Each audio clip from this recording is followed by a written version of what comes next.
Hi, this is Stephanie Barnes, and this is a recording of a webinar that I did with Knowledge Management Institute on September 11th, 2024. Helping the humans in an AI world, creating a knowledge sharing culture. For the next 45 minutes or so, however long it takes me to go through this, feel free to ask any questions. Now, since this is a recording, you'll need to email me or send me the messages or put it in the comments on this video on YouTube, and I'll make sure to check back and answer you. But feel free to ask questions. Also, suspend your judgment. These ideas are new and different for a lot of people, and so keep an open mind. There's some assumptions I made in creating this slide deck, this presentation, that a strategy is needed to give direction to a knowledge management program, that the strategy must be based on organizational drivers, and to develop a knowledge management strategy for now and the future is a desired goal or objective. So with that said, we are going to do a short guided visualization. Now, you can skip over this part if you want, but it is part of the experience of the webinar and of all the work that I do. If you know me, you probably have been through this beginning and this visualization before, but I encourage you to do it again. Take a moment to pause and reflect and just breathe. So get comfortable, take a slow, deep breath, and close your eyes. Picture in your mind's eye a small and delicate flower floating gently inside your skull, just behind the bone of your forehead. Notice the flower's color, its shape, the pattern of its petals.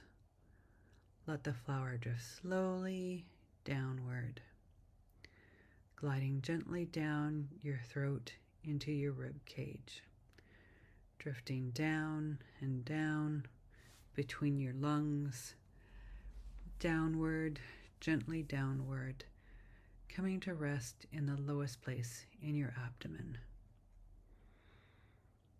the place where your breath reaches when you breathe fully and deeply. A quiet touch of color deep in the darkness of your abdomen. Hold the flower there. Hold it. Hold it. Now let it go. Let the flower vanish. But stay focused on the place where it was, deep down in the dark center of you. Focus on the darkness.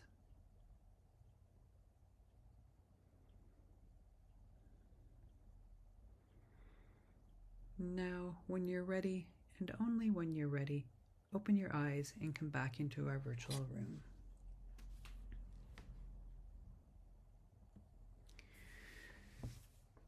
And take a moment to pause and reflect. How are you feeling now? Are you calmer? Feeling a little bit less anxious maybe? Now, I like to start my sessions off, workshops, meetings, classes, with a visualization or meditation like this. It just helps ground us and prepare us for what's about to come. We're so busy all the time, running from one meeting to another, or bouncing from one Zoom meeting to a Teams meeting to a Google Meet meeting. It's important to take time to pause and just catch our breath. So that's what the purpose of that is. Now that you've reflected, I'll move on. And I'd like you to meet Sam, or Samantha. She's got 12 years as a knowledge management manager. She had a rough start when she first got the position 12 years ago, but she's worked things out. 10 years ago, she came across this book and figured out, used it to help her figure out the KM strategy that she needed for her organization, and everything's been good since then. She's used it to make adjustments to the strategy as the organization has become better at KM activities and processes, as the technology has changed. She's referred back to the book to make the adjustments and things. So it's all been good. Up until the last couple of years, things have changed. The book isn't quite, there's something missing from the book. People are really stressed now. Connections have been broken. There's no sense of belonging. There's no sense of purpose or meaning. They don't know who to believe or what to believe. There's been so many layoffs, and they don't know if they're going to have a job, at the end of the week. There's no empathy and compassion. It's just burnout central. It's so difficult for everyone. Everyone wants to do a good job, but they're exhausted and burnt out. So she's trying to figure out how to improve that situation. This is what she's hoping to be able to figure out how to do with a new KM strategy. So she goes out looking for new ideas to address this current situation. And she's reading papers and reading books and going to conferences and talking to people and finding people on LinkedIn to talk to. And she's out, really looking at how to address this current situation and how to move successfully into the future. She's hoping to be able to put together some kind of a strategy for the next 3 to 5 years, recognizing that that's, possibly a bit of a pipe dream in this environment, but still she'd like to have something that she's aiming towards rather than constantly putting out fires as she's been doing the last little while. So Sam likes lists. She's made a list of all the problems that she's facing.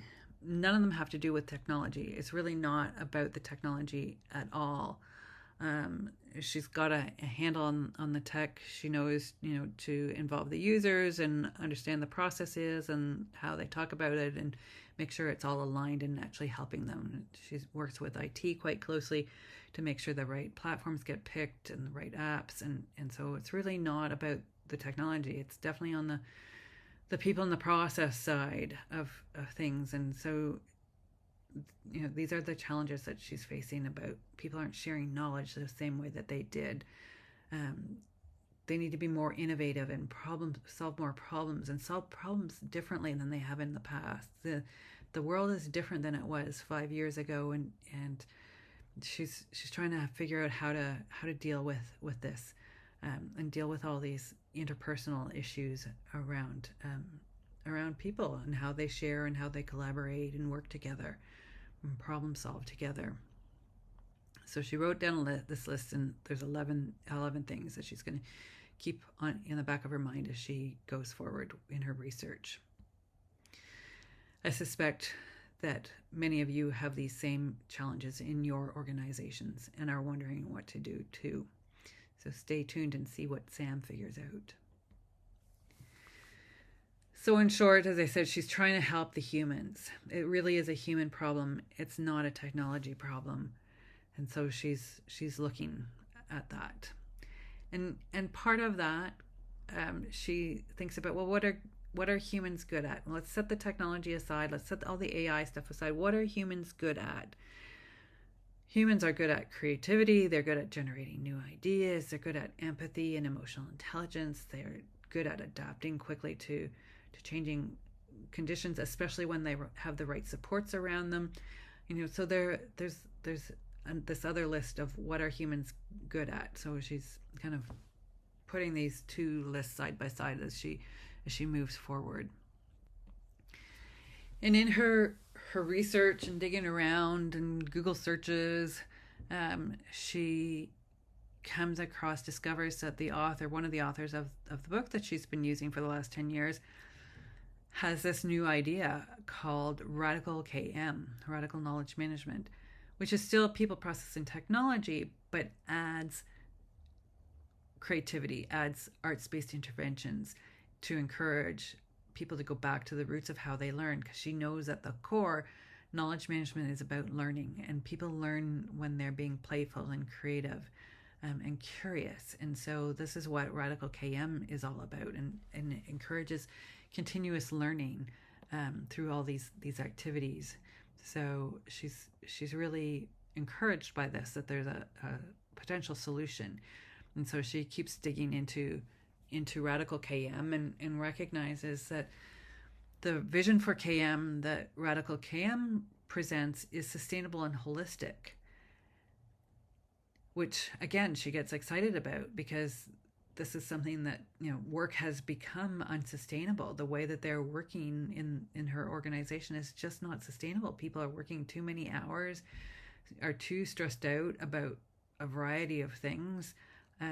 It's just not sustainable. It doesn't feel holistic. There's like I say, there's something missing, and she would like to address that. So Radical KM seems to present a future vision for KM that does that. The Radical KM is about achieving this vision. It's about bringing arts-based interventions into the organization to create space to reflect, to iterate, to experiment, discover new connections by using creativity, by using arts-based interventions. And she finds, as she's reading this research, she's getting increasingly excited that this might be a solution to her problems. There's examples of arts-based intervention. She was a bit nervous when she first heard about art being used, you know, in KM, in organizations, that there was going to be painting, and she's not a painter. She did some paint by numbers as a kid, but that's about it. And so she was glad to see that there's really quite a wide variety of activities, including things like the meditation that we did to start off the session today. So there's drawing, there's photography, there's sculpture, and all kinds of things that are both short and long, depending on the time and the purpose. So she's excited about all of this that she's discovered. And now, just to prove that there's more to being artistic and creative than painting, we're going to do a short activity and create a haiku. So I invite you to pause the video once I've explained this activity, to pause the video and set the timer for 4 minutes and write some haiku, or write a haiku. So a haiku is it's a Japanese form of poetry. There's 3 lines. The first line has 5 syllables. The second line has 7 syllables. And the third line has 5 syllables again. So it's 5, 7, 5. If you're listening to this and English isn't your first language and you want to write in your first language, by all means, write in your first language, whatever you're comfortable with. I have given an example of a haiku at the bottom of the slide, written by Paul Holmes. It's entitled October's Gold. Like crunchy cornflakes, golden leaves rustle underfoot, beauty in decay. So now I invite you to pause the video and write the haiku. I'm going to keep moving on with the slides. But please pause and do that. Again, it's part of the experience of the webinar. There's absolutely things that come out of this, and I'm going to debrief on the next slide. So it's good if you've paused and done the activity. So just to reflect a bit on the haiku, just take a moment to think about the experience. Did you learn anything? What happened? Did you enjoy it? Did you not enjoy it? Is there a metaphor here for the KM problem that Samantha's trying to solve? You know, do we sometimes maybe make things harder than they need to be? A haiku is a pretty simple form of verse, 5, 7, 5 syllables, 3 lines. That's both easy and simple, and difficult because it takes a lot of effort to be concise. So I think there's definitely some parallels, some metaphors here between the poem and what Sam's trying to do about how we maybe make things more difficult than they have to be. And And yeah, I don't know. You can share what you think in the comments, or send me an email and let me know what you think. So why use artistic based methods? Well, when we're trying to get people to change their behaviors, right? Those things, problems that Sam was dealing with, are all human behaviors, and so she's trying to encourage people to change their behaviors, and so changing the behavior changes the culture of the organization. And arts-based interventions are experiential. They're about changing behaviors. They provide an opportunity to interrupt the routines and the day-to-day activities that we do, and the institutionalized ways that we work without a lot of thought sometimes. And so arts-based methods help change those activities, those behaviors. They're also tend to be collaborative, or at the very least a shared experience.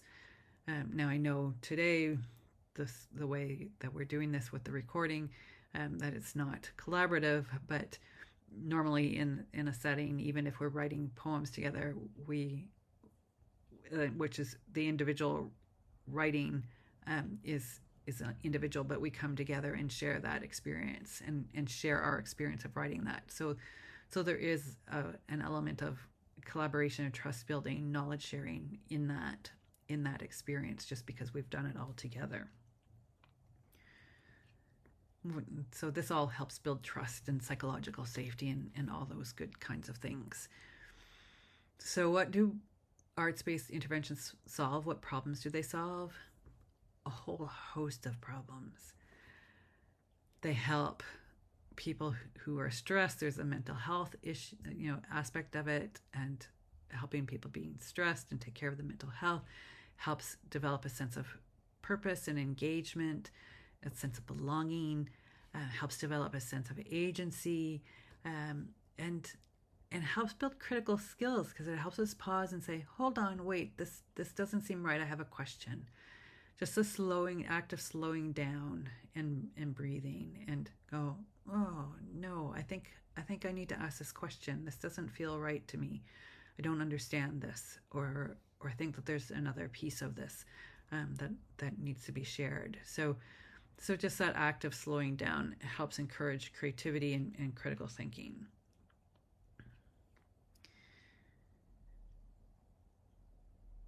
So through all of this research and reading and thinking and reflecting that she's done, she realizes that it's really the knowledge sharing. She needs to create a knowledge sharing culture. That's what's gone missing over the course of the last few years.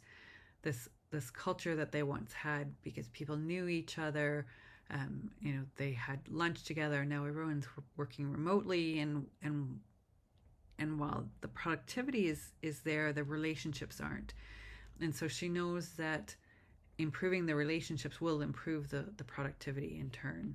So she's really coming to realize that she needs to do something to strengthen the knowledge creating culture, the knowledge sharing culture, in the organization.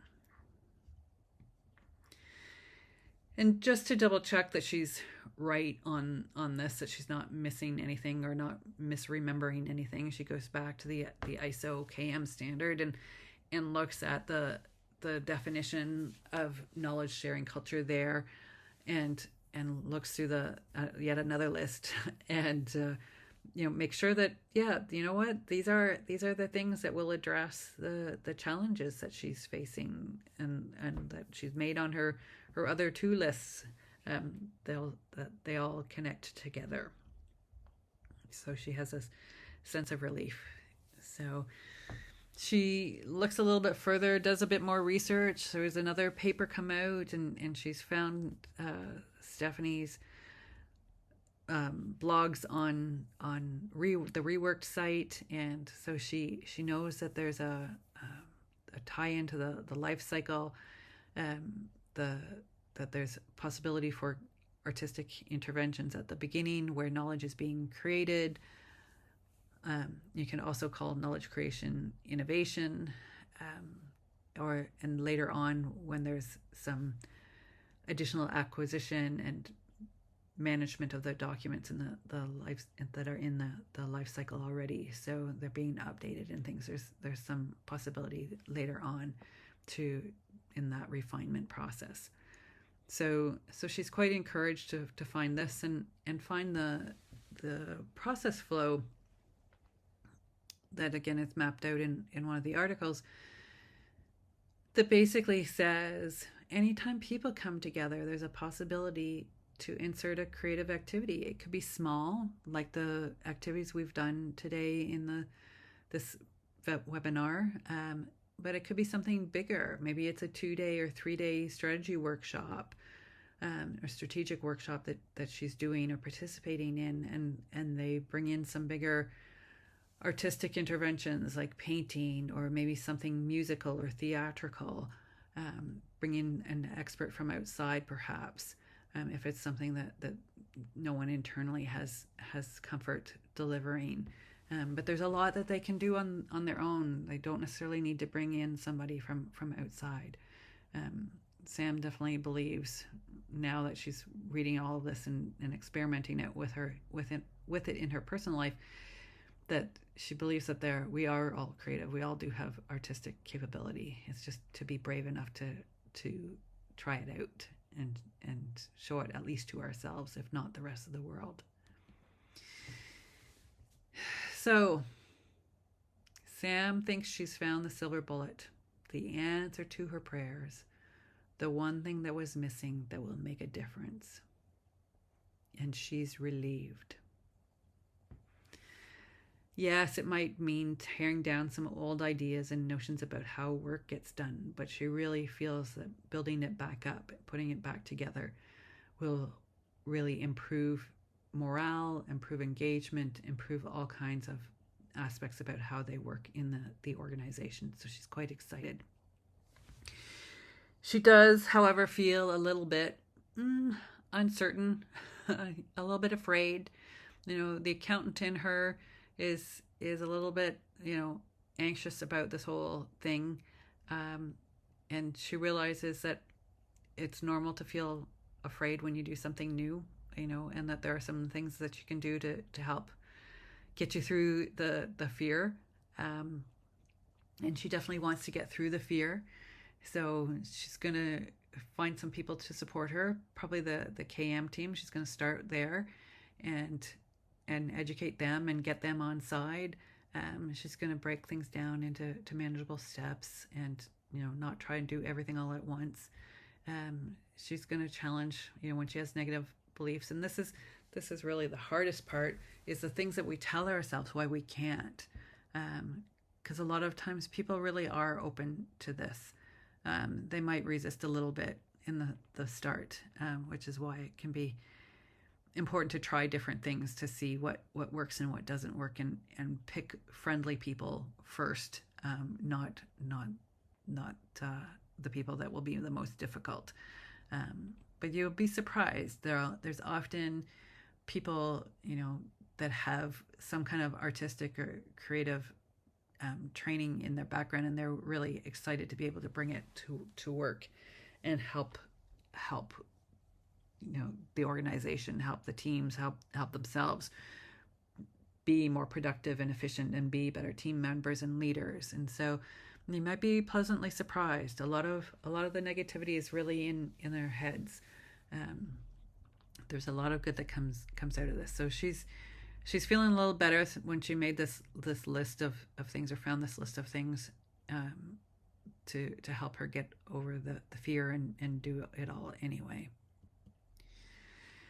She does decide to start small because it is a new idea and it is uncomfortable. And so she's going to start small. Do some pilots, find some interested groups, do some lunch and learns, do some articles in the KM newsletter, start floating this idea and things out into the organization, and start socializing it, and she'll put together a full change management strategy, of course. But she's going to start with some small steps and move forward and iterate and find what works and what doesn't. She knows that culture change is a marathon. It's not a sprint. It's not a one and done. This is something she will work on for the next 3 to 5 years quite easily. maturing the organization around these ideas and activities. So she's ready for that. She'll certainly communicate that with her stakeholders and the steering committee and the KM committee, the KM program team, and make sure that they understand that this is something that's going to be iterative and move forward. It's not just something they do once and it's done. So she's gearing up for that and getting ready and excited. And one of the things she finds in one of the most recent posts that Stephanie has written is this idea of creating a knowledge sharing culture and some of the pillars to address. So recovering intuition, tapping into listening to ourselves, self-compassion and self-care at the core, and then moving out into communication and conflict management. There's so many communication problems lately in her organization, and people are just not talking, and they stop talking to each other, and cause all kinds of problems. And so she wants to do some work around conflict management and communication and building courage and confidence, as well as leadership, and then putting all the pieces together into a bigger picture, so that things like sustainability and curiosity are encouraged. So she's excited about putting together some kind of a program to kick off when she starts working with the teams, that they will go through this program and kick off their learning journey. So she's really, really excited about all these ideas and all these resources that she's been able to start to put together. And so she gets ready to get down to work. So she's going to educate the implementation team and key stakeholders. She's going to create a new strategy, of course, and document all this stuff and why she's doing it and how it meets the organization's needs and objectives. She's going to create a change management or transformation plan, that includes communication, training, all the supporting materials that go into this, and start planning the implementation and rollout. Flesh out the 5 pillars of the program and define the resources that she needs. Maybe create a studio space in the office, so that when they do some of the 15-week program, people can come into the office, and that would make it worthwhile for them to come into the office rather than doing it on Zoom. Although for people that aren't in the local area, they'll do it hybrid and be able to do it over Zoom. But those that are local can come into the office. So she starts thinking about what she needs to do for that. She's really excited about all of this, and getting ready to move forward. And as she gets started on her first tasks, she comes across a few tidbits of information that really resonated with her and let her know that she was really on the right path with this culture change information idea, creating a knowledge sharing culture idea.